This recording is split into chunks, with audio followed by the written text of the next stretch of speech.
कुछ तुम कहो कुछ हम कहें, चलती रहे ये बातें, एक एक करके आप सबसे होती रहे मुलाकातें। बोलते आईने, बोलते आईने।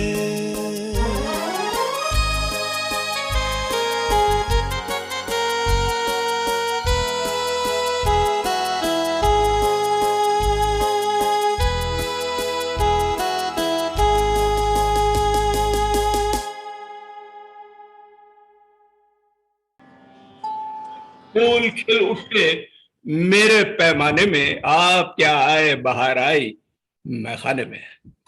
बोलते आने यूट्यूब चैनल की इस विशेष एपिसोड में आप सब नाजरीन का एक बहुत बहुत स्वागत है।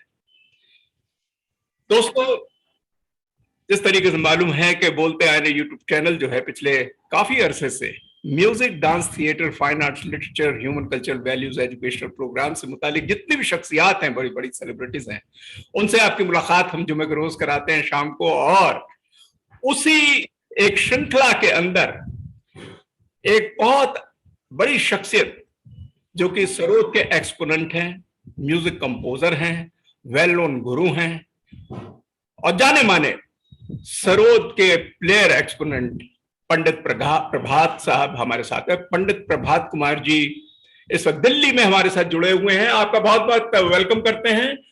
और दोस्तों, मैं जी पंडित जी जो हैं एक ग्रेट आर्टिस्ट हैं, ऑल इंडिया रेडियो पे, Indian council for cultural relation ICCR के पैनल पे हैं। देश विदेश में कई जगह आपने धूमधाम करी है, बड़े बड़े फेस्टिवल्स के अंदर बजाया है। और आप एक ऐसे गुरु के शिष्य हैं जिनका नाम पद्मभूषण गुरु शरण रानी जी है, जिसको बहुत ही एहतराम के साथ मैं बताना चाहूंगा, जिसपे हम चर्चा करेंगे और आगे करेंगे।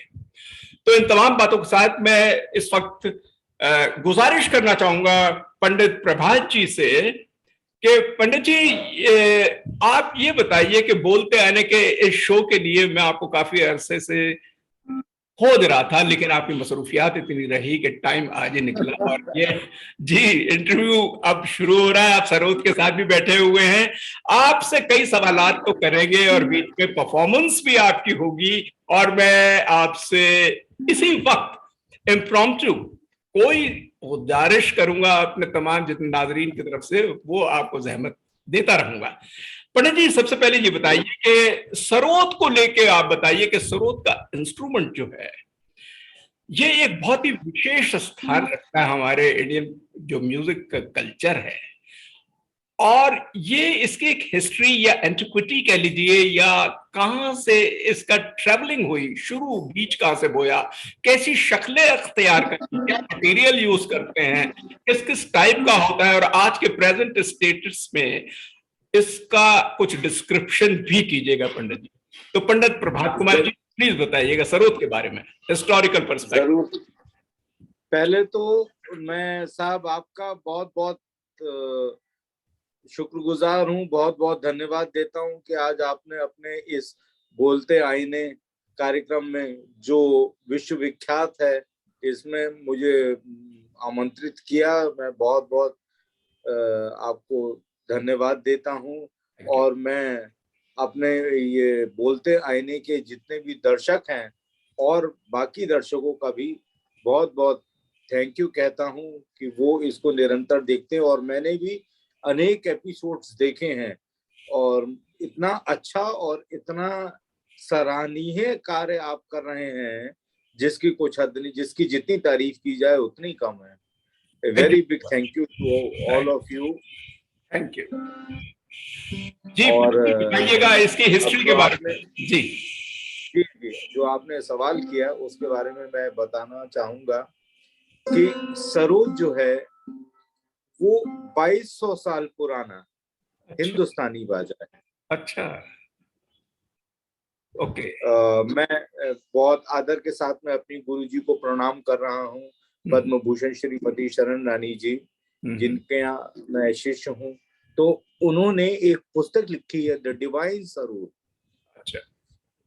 हाँ, जिसमें ही उन्होंने ये अच्छा, प्रूव हाँ, किया है, ये अच्छा आप दिखा रहे हैं पब्लिक में सबको, द डिवाइन सरोद। जी द डिवाइन सरोद। जी जी जी। इसमें ये जो है ये उन्होंने प्रूव किया है कि सरोद जो है वो 2200 साल पुराना हिंदुस्तानी बाजा है। और इसका एविडेंस जो है, जो चित्र जो हैं, वो अजंता एलोरास की गुफाओं में, भित्ति चित्रों में और सारी जगहों पे ये बने हुए हैं, जिसमें एक महिला ही सरोद बजाती हुई नजर आ रही है। अगर आपको शायद मैं हाँ दिखा हाँ, दिख पा रहा रहा है, हूँ नहीं नहीं, ठीक कह रहे हैं आप। हाँ हाँ बॉक्स में, हाँ बिल्कुल हाँ सरोद जैसा इंस्ट्रूमेंट जो हाँ, है। जी बिल्कुल बिल्कुल, हाँ आपकी फिंगर जहाँ पर है वो बता रहे हैं, ठीक कह रहे हैं आप। जी जी। जी तो ये और जैसे फोक इंस्ट्रूमेंट अलग हुआ करते थे और क्लासिकल इंस्ट्रूमेंट जैसे जैसे हमारी संस्कृति बढ़ी और पनपी, तो क्लासिक्स जो है वो डेवलप हुए। उस हिसाब से क्लासिकल इंस्ट्रूमेंट्स अलग जो है वो डेवलप हुआ। अब जैसे एक सरोद की फॉर्म इस तरह से हुआ करती थी, अच्छा, जी जी जी, है ना। हाँ हाँ और अलग अलग किस्म के सरोद होते थे। ये मैं आपको एक और पिक्चर दिखा रहा हूँ, हाँ ये हाँ, आप जी देखिएगा। हाँ जी हाँ जी हाँ जी हाँ, बिल्कुल। और सरोद जो नाम है, जी, ये भी सौरोदय ओके, इस नाम से ड्राइव हुआ है। अच्छा अच्छा, सरोद का, जैसे लोग कई बार मेंशन करते हैं कि सहरूद से कोई इसका नाता है, तो अच्छा, सहरूद से इसका कोई मतलब जी हिंदुस्तानी परिवेश में कोई नाता नहीं है। अब जी, जैसे सौरोदय, तो हम्म, एक जब हम इंग्लिश में ऑफेन लिखते हैं जी, तो OFTEN लिखते हैं तो टी साइलेंट हो जाता है। हाँ, इसी तरह से हमारे एक प्राचीन आचार्य हुए हैं, ऋषि हुए हैं, हम्म, आचार्य वररुचि। ओके, उन्होंने एक ग्रंथ लिखा था प्राकृत प्रकाश, जी, जिसमें एक सूत्र है कि का खा गा गा चा छा दा प्रायो लोपा।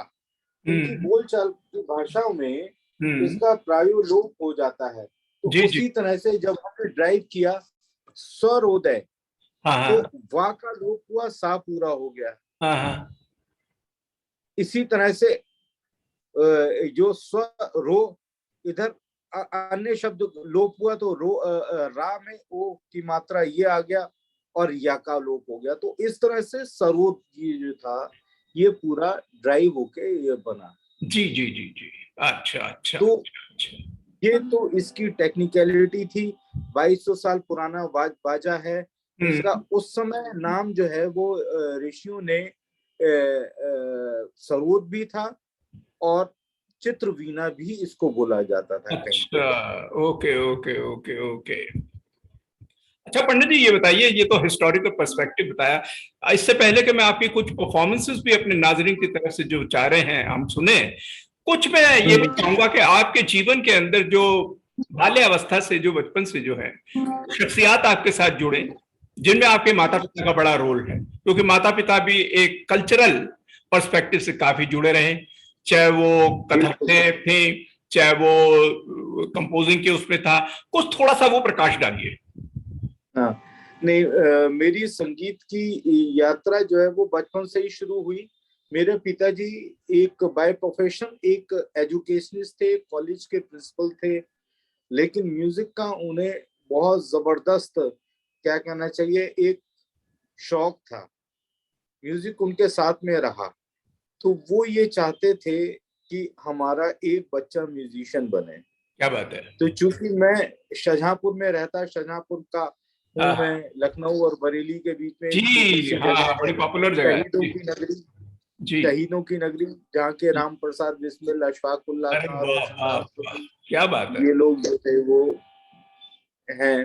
तो हमारे यहाँ चूंकि कायस्थ परिवार को मैं बिलोंग करता हूँ, जी, और कायस्थों में ये कहा जाता है कि कायस्थ का बच्चा पढ़ा भला या मरा भला। तो हमारे खानदान में सारे लोग डॉक्टर्स हैं, इंजीनियर्स हैं। वाह तो वाह मुझे वाह, भी सब प्रेशर वही था कि मुझे भी वही प्रोफेशन लेना है। क्या बात। शुरुआत में मुझे नाचने का बहुत शौक था। अच्छा। मैंने कथक नृत्य सीखा। अरे वाह। लेकिन हमारे बड़े भाई हाँ श्री विजय प्रभात जी, हाँ हाँ। उनको क्रेडिट जाता है कि उन्होंने म्यूजिक में हमें सर्वोत उनकी देन है। ओके। मतलब उन्होंने कमरे में बंद करके खूब पिटाई लगाई अरे वाह। कि लिटरली उन्होंने बोला कि तू कुछ गा ले, बजा ले, कुछ भी कर, लेकिन नाचेगा नहीं। अरे वाह वाह वाह वाह वाह। तो पिताजी हमारे श्री कैलाश चंद जी सक्सेना, वो जो था, जो हमारा उन्होंने एक स्कूल एस्टेब्लिश किया था 53 में, जो अभी भी चल रहा है शाहजहांपुर में जी। तो वहां ले गए और मुझसे बोला कि जो तुम्हें करना है, जो तुम सीखना चाहते हो, वो तुम ले आओ। तो मुझे वहां पे बच्चे सितार बजा रहे थे और कुछ वायलिन बजा रहे थे। हवाइन गिटार का बहुत फैशन था, हवाइन गिटार बजा रहे थे, बहुत सारे अन्य अन्य वाद्य बजा रहे थे, तबला बजा रहे थे, लेकिन मुझे जो था वो सरोद सबसे अच्छा लगा। अरे वाह। तो मैं सरोद गया। क्या बात है। और जो मेरी काया पलट हुई हाँ। वो यहाँ दिल्ली में, जब मैं अपनी गुरु जी के पास में, शरण रानी जी के, पद्म भूषण शरण रानी जी के पास में आया, जी। तब मेरा जीवन जो है वो पूरा नया जीवन हुआ। हाँ हाँ उन्होंने नए ढंग से ये जो था वो मुझे गढ़ा, है ना।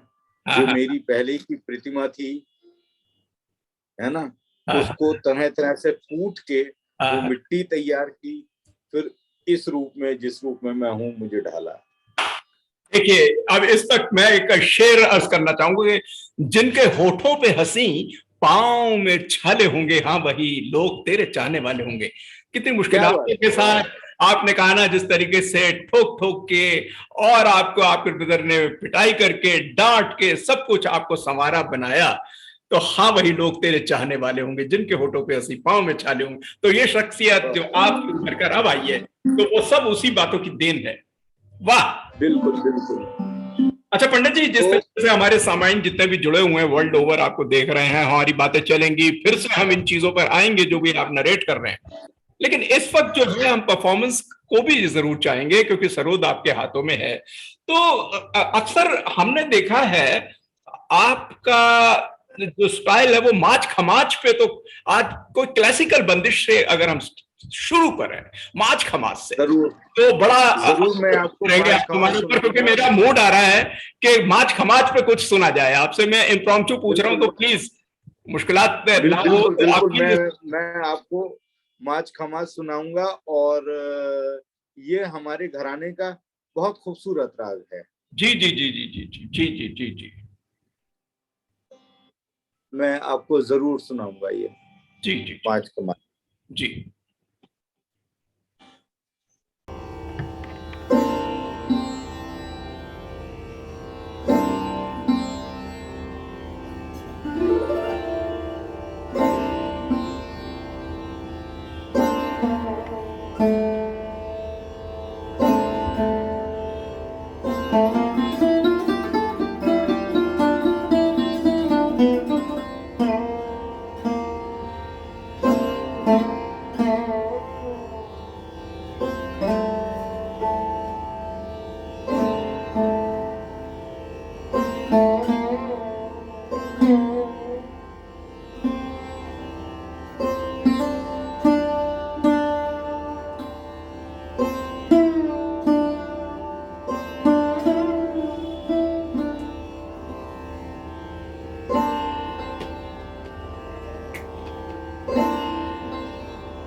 वाह वाह वाह वाह वाह वाह, this is wonderful wonderful wonderful. क्या बात है, देखिए क्या सुरलय ताल के साथ मिलाते हुए, और जो आपकी पॉपुलर ये जो माच खमाज है सरोद पे कितनी सुंदर तरीके से आपने निभाया है। क्या बात है, हमारी सबकी तरफ से भरपूर तालियां आपके लिए। थैंक यू अच्छा पंडित जी, आपने हिस्ट्री भी बताई, आपने पारिवारिक माहौल बताया, गुरु जी के बारे में भी अभी बताया, और आपकी कुछ ऐसी मेमोरीज भी हम शेयर करना चाहेंगे जो यादें हैं।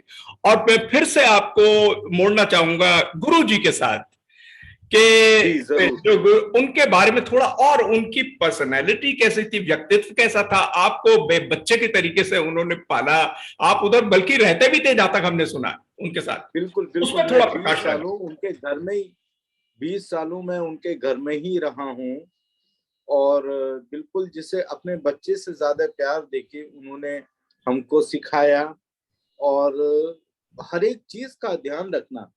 मतलब संगीत की शिक्षा तो एक अलग बात हो गई, जी जी जी जी जी जी, लेकिन उसके बाद में दुनियावी तहजीब वो उन्होंने हमें दी। अच्छा, बात करने का सलीका, बात करने का शऊर, अरे वाह, किससे कैसे बात करनी है, यानी सोशल एटिकेट्स, पर्सनालिटी डेवलपमेंट। अरे वाह वाह वाह, personality development, how to present, how to behave, है ना। और ना केवल म्यूजिक वर्ल्ड में बल्कि दुनिया में कैसे कैसे क्या क्या करना है, ये उन्होंने हमें सिखाया है। बेहतरीन, वाह वाह वाह, है ना। और मतलब स्टेज मैनरिज्म क्या है ना, ये सारी बातें एक एक बहुत बहुत बारीक सी चीजें जो थी वो सब उन्होंने हमें बताई। क्या बात? और जैसे कई बार जो है वो लोगों के बीच में, ये प्रेस में कई बार लोग ये पूछा करते थे कि उस्ताद लोग सिर्फ अपने बच्चों को ही सिखाते गाते हैं, शागिर्दों को नहीं देते। तो एक दिन जो था वो बड़ी हिम्मत करके मैंने भी उनसे ये सवाल किया कि मतलब आप हमें बताएं कि मतलब ये क्यों, क्या वजह क्या है। तो उन्होंने मुझे एक चीज बताई कि अगर कोई शागिर्द अपने आप को उस्ताद के बेटे जितना साबित कर दे तो उस्ताद अपना दिल खोल के रख देता है। अच्छा अच्छा अच्छा अच्छा, बहुत बड़ी बात। किसी भी शख्स, किसी भी उस्ताद की गुरु की पूंजी क्या है, वो उसका संगीत है, बिल्कुल है। उसकी उसकी प्रॉपर्टी पे पहला अधिकार किसका है? बिल्कुल ठीक कह रहे हो। हाँ, नेचुरली बच्चों का ही है। बिल्कुल है। शागिर्द जो है वो अपने आप को अगर बच्चे जैसा साबित कर दे, हाँ हाँ हाँ, है ना, ठीक। गुरु के लिए उतनी वफादारी निभा दे, जी। तो कोई वजह नहीं है जो उस्ताद जो है वो उसको ना दे, गुरु जो है उसको ना दे, क्या बात है। उसको ना सिखाए। यहाँ तो शागिर्द जो है वो धोखा देते हैं ओ उस्तादों को। ओ हो। किसी उस्ताद से सीखा, हम्म फिर किसी और उस्ताद के पास पहुंच गए। हम्म तो इस किस्म की हरकतें जब होती हैं तो हम्म वो ठीक नहीं है। भरोसा उस्ताद पे जरूर होना चाहिए, गुरु पे, और हम्म गुरु से कभी क्वेश्चन नहीं करना चाहिए। अच्छा। मेरा ये मानना है कि गुरु जो आपको दे रहा है वो आपका बेटरमेंट आपसे बेटर जानता है। अच्छा। जैसे ईश्वर जो है वो हमारे लिए क्या अच्छा है वो हमसे ज्यादा अच्छा जानता है। हम्म हम तो सिर्फ इतना सा देख सकते हैं, लेकिन ईश्वर ने हमारे लिए प्लानिंग जो है वो इतने लंबे रास्ते की हुई है। हमें जिस तरह से उसके डिसीजंस में, भगवान के डिसीजंस में इंटरफियर नहीं करना चाहिए, वैसे ही उस्ताद ने हमारे लिए क्या प्लान किया हुआ है वो हमें उस पर क्वेश्चन नहीं करना चाहिए। ठीक है। क्योंकि वो एक ही ढंग से अपने हर इस शागिर्द को नहीं सिखाएगा। जी जी जी जी जी जी। गुरु शिष्य परंपरा में हर शागिर्द को अलग ढंग की तालीम दी जाती है। जी जी जी जी जी जी। किसी का हाथ अच्छा चल रहा है तो उसे कुछ और चीज सिखाई जाएगी, किसी का हाथ थोड़ा 19 आ रहा है तो जब तक वो चीज जो है वो हाथ पे सधेगी नहीं, हम आगे कैसे बढ़े। जी जी। मेरा ये मानना है। बिल्कुल। और आज के शागिर्दों से मेरा यही कहना है कि जो भी आपके उस्ताद हैं उन पे आप बिल्कुल ब्लाइंड फेथ करिए, क्योंकि वो बहुत अच्छे हैं और सब बहुत गजब के नॉलेजेबल। जी जी जी जी जी, बिल्कुल ठीक कह रहा है। तो पंडित जी, जिस तरीके से आपने हमको ये सारी बताएं कि सोशल एटिकेट्स होने चाहिए, स्किल्स होने चाहिए और गुरु का एहतराम करना चाहिए, तो ये तमाम बातें बहुत ही आवश्यक हैं। तो जैसे हमने अपने तमाम दर्शकों को बताया था कि आज की शाम को हम सिर्फ बातचीत ही ना, बल्कि पंडित जी से हम काफी आज सरोद पे कुछ अच्छी चीज सुनेंगे। क्लासिकल बंदिश का जैसे आपने बताया, अभी सुनाया भी हमको, और मेरा ख्याल है माच खमाच कितनी खूबसूरत बजाई। एक मैंने प्रोग्राम में अभी हालिया आपको देखा था कि चारुकेशी में कोई, मैंने लाइट क्लासिकल या सेमी क्लासिकल भी बजाते हुए मैंने सुना, बहुत अच्छा बजाते हैं। पंडित जी, आपसे गुजारिश है कि इस चारुकेशी राग को अगर आप प्लीज हमारे लिए बजा पाएं और कुछ बता पाएं कौन सा है ये, कंपोजिशन क्या है, ताकि हमारे दर्शकों को बड़ा अच्छा लगेगा। जरूर। चारुकेशी राग जो है जी। ये विशेषकर ये साउथ इंडियन राग है, लेकिन हमारे नॉर्थ इंडिया के जितने कलाकार हैं बहुत ही अच्छी तरह से इसको गाते बजाते हैं, और इसका हमारी फिल्मों में, बॉलीवुड में बहुत कंपोजिशन में यूज हुआ है। तो बॉलीवुड का एक गाना है वो मैं आपके लिए बजाता हूँ। क्या बात है। जी जी प्लीज। जी जी जरूर जरूर, मैं बजाता हूँ।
वंडरफुल वंडरफुल, वाह वाह वाह पंडित जी, बहुत बहुत क्या कमाल का प्रदर्शन करा आपने चारुकोशी राग का।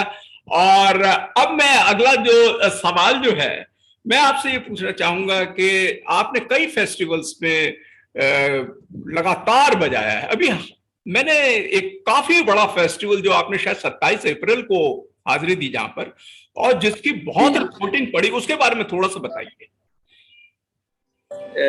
बहुत अच्छा था, ताज महोत्सव में जी मैंने बजाया था जी अप्रैल में भी और वैसे भी।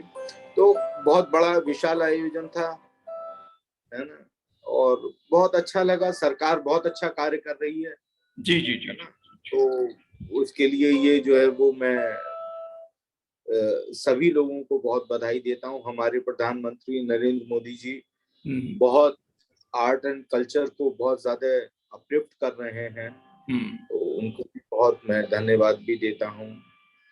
पंडित जी, मैं वहाँ पे बल्कि आपने ये अच्छी बातें बताई हैं और मैं भी उनको इज्जत बाइज्जत लेता हूँ सब तक। कुछ खामियां भी बताइए कि जो अभी चल रहा है हमारा, और खासकर कोरोना के 2-2.5 साल के बाद जो हम तमाम लोगों की जो दशा, खासकर हमारे जो आर्टिस्ट कम्युनिटी की बिरादरी की जो है बड़ी बिगड़ गई। तो कुछ लोग जो हैं इसमें इतने पिछड़ गए हैं कि उनको कोई पूछने वाला नहीं है, और कुछ लोग इतने चढ़ गए हैं कि उन्हीं को प्रोग्राम मिल रहे हैं। इस पे काफी क्रिटिसिज्म भी सुनता आ रहा, आपकी तरफ से क्या इस पे एडवाइस मिलेगी? बिल्कुल, ये बहुत अच्छा सवाल भी है और ये मुझे बहुत चुभता है। मैं जी, आपको वास्तव में बात बताऊं, जानबूझ के मैंने ये सवाल लिया है जी। हाँ, देखिए सबसे ज्यादा फेसबुक लाइव जो कार्यक्रम हुए, इसमें इसके फायदे भी बहुत हुए और इसके नुकसान भी बहुत हुए। फायदा ये हुआ कि जो अननोन आर्टिस्ट थे उनकी पब्लिसिटी बढ़ी, उनको लोगों ने बहुत जाना, क्या बात है, वाह। और ये बहुत बड़ा फायदा था। जी लेकिन नुकसान ये हुआ कि जो लोग ये फेसबुक लाइव करवा रहे थे हाँ, उन्होंने एक पैसा किसी आर्टिस्ट को नहीं दिया। हमारी ये रोजी है। हाय हाय हाय, हाँ, मेरा कहने का मकसद ये है, आप बहुत विद्वान आदमी हैं और आपने पूरा एक जीवन अपना जो है, ये एक जीवन से ज्यादा जीवन मैं आपको ये कहूंगा वो म्यूजिक और म्यूजिक के लिए आपने दिया है। तो पहले तो मैं आपको बहुत बहुत साधुवाद, बहुत धन्यवाद देता हूँ डेविड साहब। नहीं नहीं, जी जी। और मेरा कहना यह है, अपनी थाली में से एक निवाला निकाल के किसी को दे दो, ठीक कह रहा। वो उतने में ही खुश हो जाएगा। क्या बात है, बहुत बड़ी बात कह दी आपने, वाह, क्या बात है। इससे ज्यादा मैं कुछ खुलासा नहीं करूंगा। बहुत सही ये कहा। मैं जितने तबला वादक हैं उनसे भी ये कहता हूँ, हम्म बहुत जरूरत है, हम्म हमारी सपोर्ट की बहुत जरूरत है हम्म, संगीत समाज को। जी जी जी जी जी जी जी जी जी, बिल्कुल ठीक कह रहा है। एक किसी कम्युनिटी का नाम नहीं लूंगा, हम्म व्यापारियों का एक समाज है, हम्म एक उदाहरण दे रहा हूँ। हम्म उसमें वो अपने साथी व्यापारी को कभी गिरने नहीं देते हैं। हम्म अगर किसी का बुरा वक्त, अच्छा वक्त सबका आता है, हम्म अगर किसी का बुरा वक्त आया तो हम्म, सारे लोग एक एक रुपया इकट्ठा करके, है ना, उसका व्यापार चला देते हैं। क्या बात है, वाह वाह वाह, वाह पंडित जी, वाह वाह वाह। मेरा कहने का मकसद यही है कि हाँ, एक एक रुपया दे दो भैया, व्यापार चला दो। हम्म, बहुत सही कहा आपने। यहाँ यहाँ पे ये मैटर नहीं करता कि कौन अच्छा वादक है, कौन बुरा वादक है, हम्म कौन क्या कर रहा है। एक एज पे आने के बाद हाथ पैर तो सबके ही थकते हैं, हम्म है ना। जाना सबने चार कांधों पे ही है। हम्म है ना, जाने से पहले 1 रुपया दे के किसी को खड़ा कर। बहुत सही कहा आपने। देखिए कितने अनमोल बातें आप बता रहे हैं। अच्छा पंडित जी, जैसे परफॉर्मेंस चल रही है इस वक्त, मैं ऐसे मोड़ पर आ गया, मुझे याद आ रहा है कि राजस्थान की जो एक फोक है वहां पर खासकर मांड, बल्कि मैं कहूंगा मांड पे सुनाइएगा प्लीज, क्योंकि ना मैंने कई बार सुनी, तो आज दर्शकों के लिए जरूर। आपके और हमारे दिल कितने मिले हुए हैं। मैं भी यही सोच रहा था और आपने वही चीज का क्या बात है। जी जी है ना, और मैं जरूर प्लीज प्लीज प्लीज।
एक बार फिर से सब जितने नाजरीन हैं, मैं दिल से आपका स्वागत करता हूं इस बेहतरीन एपिसोड में, जो कि पंडित प्रभात कुमार एक बहुत पॉपुलर सरोद एक्सपोनेंट हैं हिंदुस्तान के अलावा गैर मुल्कों में भी आपने खूब मुशायरा करा है, बड़े अच्छे गुरु हैं, बहुत अच्छे व्यक्ति हैं। आपसे जो गुफ्तगू चल रही है इसके दरमियान कई बातें हुई, कई परफॉर्मेंसेस भी देखी, बड़ा लुत्फ आ रहा है। और अभी जो मैंने मांड जो सुनी कमाल हो गया।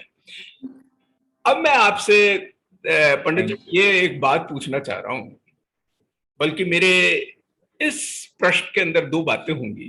पहली बात ये है कि जो गुरु शिष्य परंपरा जिसमें आपने सीखा, जो अपने गुरु से सीखा, पुराने जमाने में लोग सीखते थे, अदब कायदे, सोशल स्किल्स जो आपने बताए, एटिकेट्स होने चाहिए वगैरह, उस एहतराम के साथ बाइज्जत, और आज की जो परंपरा चल रही है, और बेसिकली वो तो मैं कहूंगा ऑनलाइन पे या तो यूट्यूब से सीखते हैं या अपने अपने आप ही सीखते रहते हैं बिना गुरु के। एक तो ये मेरा दूसरा सवाल जो है, तो विस्तार से बताइएगा। दूसरा ये है जी, इतनी जल्दी शोहरत पाना चाहते हैं लोग कि कहते हैं अभी जमीन पे उगे नहीं और पूरा का पूरा वट वृक्ष बनना चाहते हैं। थोड़ी सी देर के बाद वो बड़े बड़े खिताब अपने, और बहुत से लोग तो ऐसे बड़ी जल्दी में अपने पंडित और उस्ताद लिखने लगते हैं, और ना लिखो तो आपकी शामत है। आपकी टिप्पणी चाहिए प्लीज। मैं सबसे पहले आपका जो आखिरी सवाल है अच्छा, उस पे मैं बोलना चाहूंगा, फिर धीरे धीरे करके ओके। कायदे में तो पंडित और उस्ताद के मतलब क्या सही बात है ना? जी। भाई एक गुरु, एक टीचर, यही तो है। बिल्कुल। इससे क्या एक्स्ट्रा मिल जाता है आपको? भाई एक डिग्री कॉलेज में जब आप पीएचडी करते हैं तब आपके नाम के आगे डॉक्टर लग जाता है। इतना ही तो फर्क है। विदेशों में तो ये भी नहीं लगता है। बहुत सही कहा, बहुत सही कहा। विदेश में नाम और नीचे लिख दिया जाता है, अगर जरूरत होती है, कि पीएचडी। या माइकल जैक्सन के आगे क्या मैस्ट्रो या उस्ताद कभी लगा हुआ देखा ठीक कह रहे हैं। है ना? भाई हम इंसान हैं यार, हमारा ये प्रोफेशन है, हमारा ये पेशा है, इसमें पंडित या उस्ताद की क्या जरूरत है? जी। और जो वास्तव में पंडित और उस्ताद हैं उनको पब्लिक मान लेती है, जी। उनको सर आंखों पे बिठाती है ना? उसके आगे उस्ताद तानसेन नहीं कहा जाता है, सही कह रहे हैं आप। उस्ताद या पंडित बैजू बावरा नहीं कहा जाता। हाँ, उस जमाने में तो था ही नहीं ये चलन, ये तो अभी कुछ जमानों से पैदा हुआ है रिसेंटली। तो ये मियां तानसेन, हाँ, मियां तानसेन जी कहा जाता जी। है। उस्ताद या पंडित अदारंग सद नहीं कहा जाता है, पंडित सदारंग नहीं कहा जाता है। लेकिन उनकी गाय बनाई हुई बंदिशें, वो इतने आला दर्जे के वाग्यकार थे कि उनकी बनाई हुई बंदिशें आज भी सब लोग गाते। तो ये सब जो है वो ये कॉम्प्लेक्स की बातें हैं, है ना? ठीक है। अपना गाना बजाना करें, पंडित लगा है तो, नहीं लगा है तो। मुझे बड़ी चिढ़ आती है कई बार, है ना? अब स्टेज पे आके बोलेंगे नहीं नहीं जी हम पंडित नहीं है, लेकिन आप पीछे स्टेज के पीछे लगा, बिना लगाए तो बोल दो जरा सा। अब रही बात जो आपका दूसरा प्रश्न था कि गुरु शिष्य परंपरा में सीखना और वैसे सीखना, देखिए, दो चीजें हैं कि अगर आप किसी भी चीज को प्रोफेशन बनाना चाहते हैं तो ईमानदारी, और ये चाहते हैं कि उस चीज से वो चीज हमको पे करे, पैसा दे, तो आपको ईमानदारी से 15 साल लगाने पड़ेंगे। उदाहरण के लिए, नर्सरी से बीए तक की पढ़ाई में आपको 15 साल लगते हैं, और वो भी आप रोजाना स्कूल जाते हैं 6-7 घंटे। सही बात है। वहां पे आप पढ़ते हैं, लिखते हैं। तब जब आपकी ग्रेजुएशन हो जाती है, तब आप पास आउट होके किसी जॉब के लिए या निकलते हैं। भाई, म्यूजिक में क्यों आप ये आशा रख रहे हैं कि आप 3 साल में ये जो है वो कलाकार या उस्ताद बन जाओगे? सही कह रहे हैं, बहुत सही कहा। अगर आप ईमानदारी से 15 साल 6 घंटे 7 घंटे रोजाना मेहनत करके सरूद में, सितार में, गाने में, मैं म्यूजिक की नहीं कह रहा, मैं किसी भी फाइन आर्ट की बात कर रहा हूँ, ठीक है। किसी भी प्रोफेशन में अगर आप ये इतना पैसा, वो समय लगा दें, तो वो प्रोफेशन आपको डेफिनेटली पे करेगा। जी हाँ। वो आपको नाम भी देगा, आपको पैसा भी देगा, शोहरत भी देगा, इज्जत भी देगा। बहुत सही कहा। और दूसरी चीज कि जितनी भी फाइन आर्ट्स हैं वो स्कूल्स में नहीं सीखी जा सकती। अच्छा।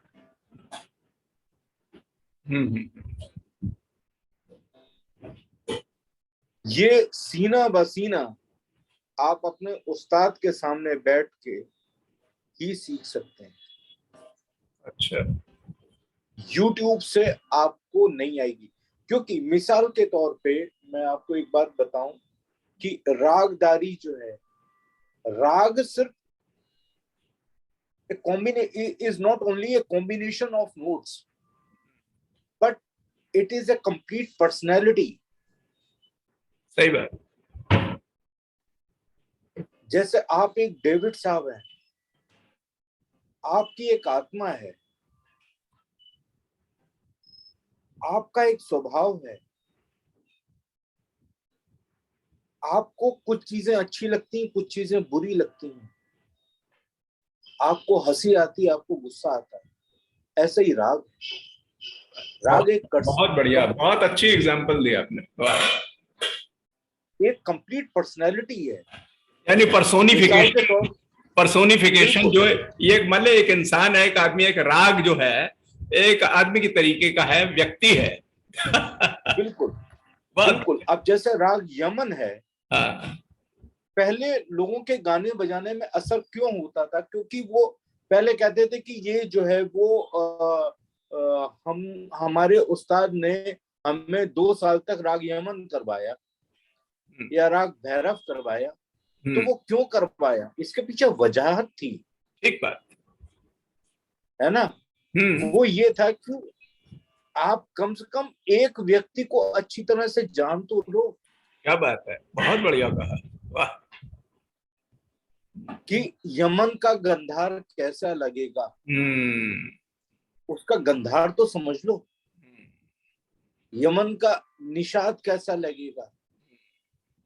सुबह के तौर पे अगर भैरव बजा रहे तो भैरव का रे, जो कोमल रे है, वो कैसा लगेगा।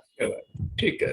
जय श्री का कोमल रे है। इसीलिए लोगों के बजाने में इतना असर होता था कि वो जो है वो अपनी ऑडियंस को हंसा और रुला पाते थे। ब्यूटीफुल, बहुत अच्छा था, बहुत सही, बहुत सही। आज हम आवाज हमारी ईश्वर की देन है, अच्छा कर लिया हमने आवाज को, है ना। आरोही अवरोही भी समझ ली, और ताने पलटों का रियाज करके हमने उसमें ये जो है वो उसको एक परफेक्शन ले आए, लेकिन वो असर नहीं आ पाया। जो आपकी बात जो है वो दिल में उतर जाए, है ना? क्या वजह थी कि जो गालिब ने लिख के गए वो आज भी बेमिसाल है। क्या बात है, बहुत सही कह रहे हैं आप। यानी फीलिंग्स और एहसास, इमोशंस, भावनाएं, ये जब तक नहीं उतरेगी तब तक रंगत नहीं आएगी, है ना? तुकबंदी करना एक अलग चीज हो गई,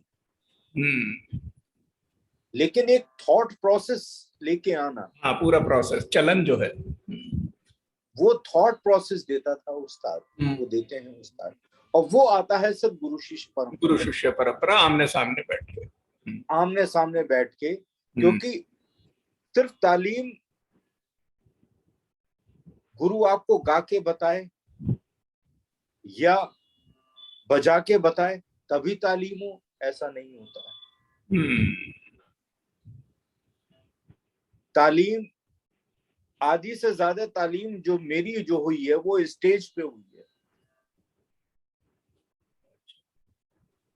जैसे मान लीजिए मेरी गुरुजी पद्म भूषण शरण रानी जी जब स्टेज पे बजा रही होती थी तो मैं हमेशा ये देखा करता था कि इन्होंने कौसी कानड़ा का गंधार कैसे लगाया है। और वो गंधार जो वो तालीम में बताती थी वो अलग होता था।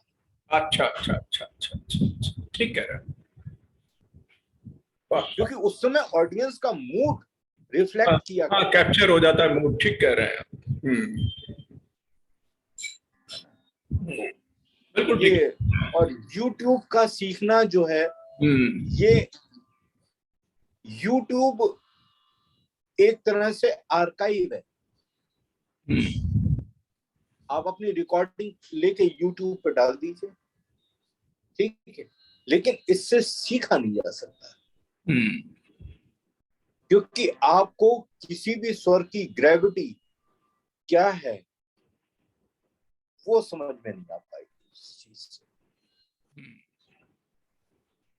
तो आई थिंक मैं अपनी बात से बिल्कुल बहुत ज्यादा, मतलब more than clear, everything you have explained so well, described so well, everything we have understood. अच्छा पंडित जी, ये बताइए कि चलते चलते एक वक्त ऐसा है कि मैं गुजारिश ये करना चाहूंगा कि सावन का महीना आ रहा है, बारिशें होने वाली हैं, बल्कि शुरू भी हो चुकी जगह, और मलार मेघ हर तरीके का है, तो कुछ सावन से रिलेटेड, क्योंकि सर्वोत के इंस्ट्रूमेंट पे बड़ी खूबसूरती से बजती हैं और आपने कई बार बजाई है, मैंने सुना है, तो आपका बहुत बहुत हम आभारी होंगे अगर कोई सावन से रिलेटेड कोई ऐसी राग कुछ बजा दे चलते चलते हमारे। मैं एक यूपी का फोक है जी, है ना, जबकि हालांकि वो फिल्मों में भी आया है जी, अब के बरस, आए हाय, वाह वाह वाह वाह वाह, एक भैया को बाबुल, आपका भोसले जी का बड़ा बेहतरीन गाना, क्या बात, ये मैं जी बजाऊंगा आप लोगों के लिए। जी जी जी जी जी जी जी, आप दीजिएगा।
बेहतरीन, क्या बात, क्या यादें आपने, मेमोरीज आपने सामने ले आए। पानी की, बरसात की, बौछारों की, वो सब चीज बड़ी सुंदर लग रही है। पंडित जी, जाते जाते कुछ हमारे नाजरीन से कहना चाहें, इससे पेश करके हम इस शो को आज सन ऑफ करें, तो कुछ कहना चाहेंगे चलते चलते बोलते आईने के तमाम नाजरीन से कुछ? मैं सिर्फ दो बातें जी, दो जनरेशन से कहना चाहूंगा। जी जी, प्लीज इरशाद जी। एक क्लासिकल म्यूजिक या कोई भी म्यूजिक है, उसको सुने और उसको एंजॉय करें।